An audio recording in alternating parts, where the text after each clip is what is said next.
लहानांपासून मोठ्यांना सगळ्यांनाच आवडणारा प्रकार म्हणजे भजी. ऑल टाईम सगळ्यांचाच फेवरेट आहे.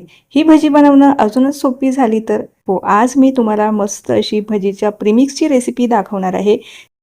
म्हणजे जेव्हाही कधी तुमच्या मनात येईल ना, फक्त यामध्ये पाणी मिसळायचं आणि कुठलीही भजी बनवायची किंवा तुमचे मुलं बॅचलर असेल किंवा बाहेर राहत असेल, हॉस्टेलवरती राहत असेल ना, त्यांच्यासाठी तर अतिशय भारी आहे.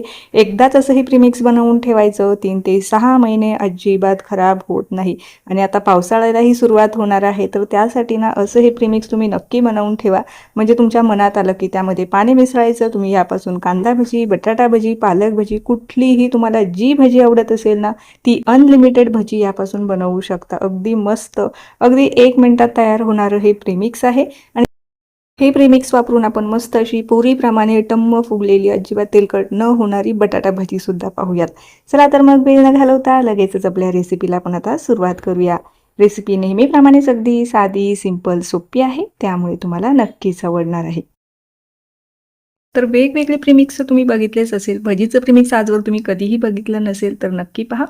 तर यासाठी आपल्याला लागणार आहे 2 कप बेसन पीठ. आपण आता हे थोड्याफार प्रमाणामध्ये बनवणार आहोत. तुम्हाला जास्त बनवायचं असेल तर प्रमाण तुम्ही दुप्पट घेतलं तरीही चालेल. 2 वाटी बेसन पीठ, त्यासाठी पाव वाटी आपल्याला तांदळाचं पीठ, 2 चमचे आपल्याला बारीक रवा घालायचा आहे. रव्यामुळे ना छान कुरकुरीतपणा भजींना येतो. त्यामुळे ह्या प्रीमिक्समध्ये रवा जरूर वापरायचा आहे.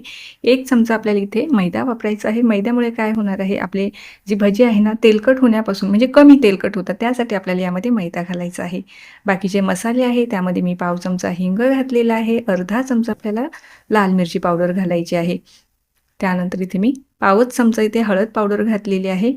जास्त काही आपल्याला जिन्नससुद्धा यामध्ये लागत नाही. इथे मी पाव चमचा धने पावडर घातलेली आहे. जर तुम्हाला अख्खे धने आवडत असेल ना, ते घालू शकता. त्यानंतर कसुरी मेथी घेतलेली आहे, ओवा घेतलेला आहे. कसुरी मेथीमुळे ना ह्या भज्यांची जी चव आहे ना, अगदी नेक्स्ट लेवलला जाते. त्यामुळे यामध्ये कसुरी मेथी नक्की वापरा. अगदी पाव चमच्यापेक्षाही कमी इथे मी खाण्याचा सोडा, 1 चमचा इथे मीठ घातलेला आहे. त्यानंतर इथे मी लसूण पावडर घेतलेली आहे. असेल तर नक्की वापरा, यामुळे सुद्धा चव छान येते. नसेल तर स्किप केली तरीही चालणार आहे. त्यानंतर इथे मी पाव चमचा आपल्याला काळी मिरीची पावडर घालायची आहे. यामुळे तिखटपणा भज्यांना येतो.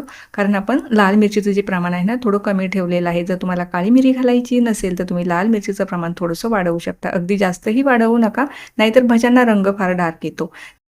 सगळे जिन्नस छान एकजीव करायचे आहे. हे एकजीव तर झालेले आहे, परंतु यामध्ये रवा आहे, अजून बरेचसे मसाले आहे, ते छान अजून मिक्स व्यवस्थित व्हावे ना, याकरता मी मिक्सरला पल्स मोडवरती फिरवून घेणार आहे. असंचही ठेवलं तरीही चालेल, परंतु यामध्ये मी कसुरी मेथीची पावडर करून घातलेली नाही, थोडीशी जाडसर आहे, त्यामुळे मी हलकंसं पल्स मोडवरती फिरवून घेतलेलं आहे हे प्रीमिक्स.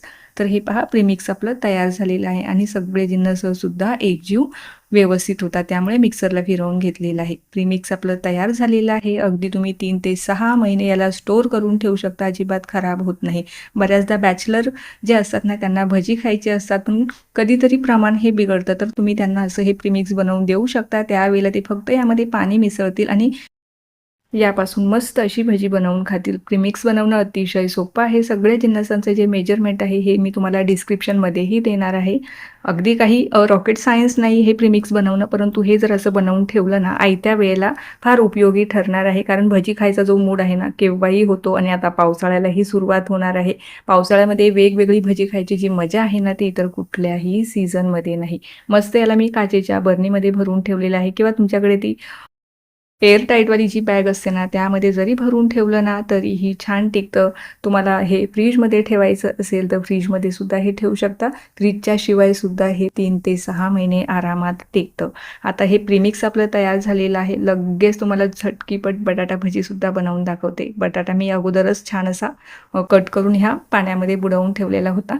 आता बटाटा भजी करताना काय करायचं, जेव्हाही आपण बटाटा भजी बनवतो ना, बऱ्याचदा काय होतं, बॅटर पातळ होतो किंवा खूप जास्त कोटिंग बसतं. त्यावेळेला इथे काही टिप्स आपल्याला वापरायच्या आहेत. बटाटा भजी जेव्हा आपण स्लाइस करतो ना, पाण्यामध्ये 5 मिनिटं तरी किमान भिजलेला असावा. पाण्यातून काढल्याच्या नंतर लगेच बॅटरमध्ये घालायचं नाही. थोडंसं असं कपड्यावरती त्याला कोरडं करून घ्यायचं आहे, म्हणजे पाण्याचा जो अंश आहे तो पूर्णपणे निघून जाईल आणि आपलं बॅटरसुद्धा पातळ होणार नाही. तर हे पहा, पूर्णपणे कोरड्या झालेल्या आहे या स्लाइस. आता लगेचच इथे मी भजीचं प्रीमिक्स घेतलेलं आहे. साधारणतः 1 ते 1.5 वाटी एवढं हे प्रीमिक्स घेतलेलं आहे. तुम्हाला किती जणांची भजी बनवायची आहे त्यानुसार तुम्ही इथे प्रीमिक्स घेऊ शकता. साधारणतः मी छोट्या साईजचे 2 बटाटे घेतलेले होते. साठी इथे मी साधारणतः 1.5 वाटी एवढं प्रीमिक्स घेतलेलं आहे. आता हे जे प्रीमिक्स मी आहे ना, थोड्या क्वांटिटीमध्ये बनवलेलं आहे. तुम्हाला जर जास्त बनवायचं असेल तर तुम्ही जास्तही बनवू शकता. सेम प्रमाण तुम्हाला फक्त दुप्पट घेत जायचं आहे. यामध्ये मी पाणी मिसळलेलं आहे, बाकी काहीही करायचं नाही. आणि फक्त आयत्या वेळेला काय करायचं, जेव्हा आपण भजी काढत असू ना त्यावेळेला 1च चमचा तेल घालायचं आहे. यापेक्षा जास्त घालू नका, म्हणजे छान खुसखुशीत होतात.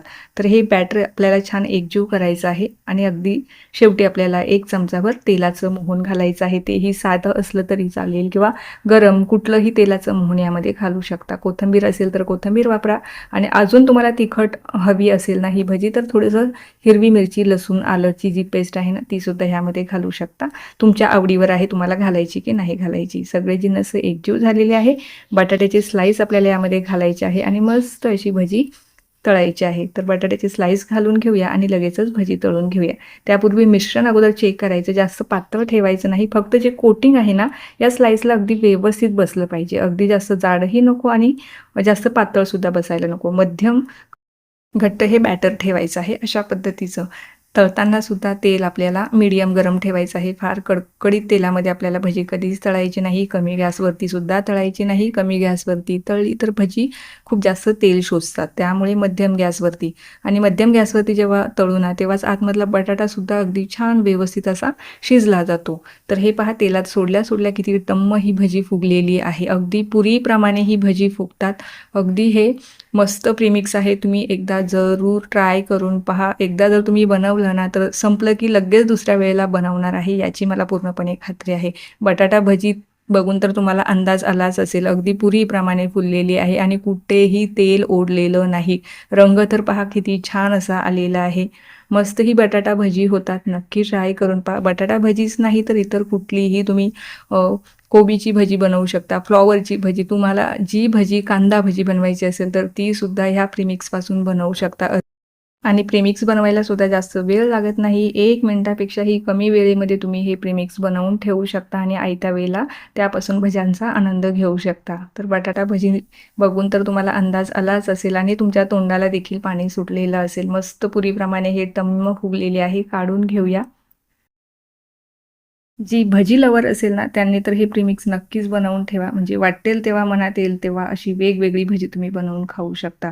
आपली ही बटाटा भजी तर अगदी छान झालेली आहे. प्रत्येक भजी जी आहे ना अगदी पुरीप्रमाणे फुललेली आहे. रंग तर अप्रतिम आलेला आहे. तोडूनही दाखवते म्हणजे आतमधला जो बटाटा आहे ना तो किती छान व्यवस्थित शिजला आहे. आणि ह्याला जे कोटिंग आहे ना अगदी नुसतंच भाकरीसारखं नाही तर अगदी मध्यम असं कोटिंग बसलेलं आहे. म्हणजे खाताना बेसनाचा जो फ्लेवर आहे तोही येणार आहे आणि बटाट्याचा सुद्धा येणार आहे. हे पहा किती खुसखुशीत अशी तयार झालेली आहे. परफेक्ट आपली ही बटाटा भजी तयार झालेली आहे. नक्की तुम्ही ही रेसिपी ट्राय करायला हवी. 100% खात्री आहे. तुम्ही देखील सेम प्रमाण घेऊन अशी जर भजी बनवली ना अजिबात तेलकट होणार नाही, तेल ओढणार नाही आणि बऱ्याच काळापर्यंत खुसखुशीत राहील. तर नक्की ट्राय करा. तर कशी वाटली ही रेसिपी जर तुम्हाला जराही कुठे आवडली असेल ना तर रेसिपीला लाईक करायला अजिबात विसरू नका. तुमच्या मित्रपरिवाराबरोबर तसेच नातेवाईकांबरोबर सुद्धा ही रेसिपी जरूर शेअर करा. आता ही रेसिपी पाहत जर तुम्ही इथपर्यंत आलाच असाल आणि चॅनलवर जर नवीन असाल, चॅनलला अजून सबस्क्राईब केले नसेल तर नक्की सबस्क्राईब करा.